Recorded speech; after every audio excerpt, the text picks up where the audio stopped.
You know, it's not strange to encounter train tracks in central Georgia. But one Milledgeville woman says she's not all aboard for a couple of lines running through the city, and it's driving her crazy. Jessica Cha tells us more. Well, I'm in Milledgeville, where Susan Henson has lived her whole life. She says that the railroad tracks on North Jefferson and North Wayne Street are making her feel a little off track. Check it out. My name is Susan Henson from Milledgeville, Georgia, and these tracks on Jefferson Street are driving me crazy.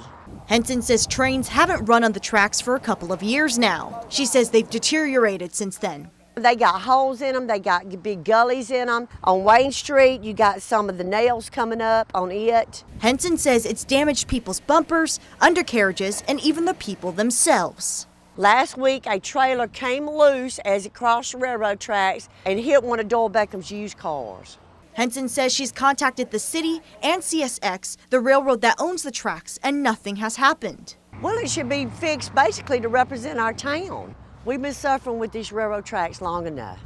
CSX is mandated by state law to maintain those right-of-ways. Milledgeville City Attorney Jimmy Jordan says under Georgia law, railroads must maintain their own tracks that cross public roads. We reached out to CSX, and by email, they said their trains no longer use those tracks, and its maintenance is the responsibility of, quote, the road authority. Nobody from CSX has informed the city of Milledgeville, to my knowledge, that those tracks are abandoned.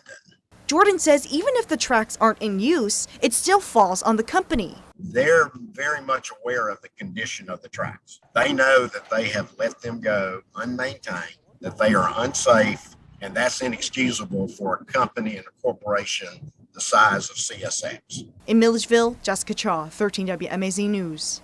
Jessica also talked to the Georgia Department of Transportation. They said the railroad does not even come up on their state highway system map, and the tracks may be abandoned.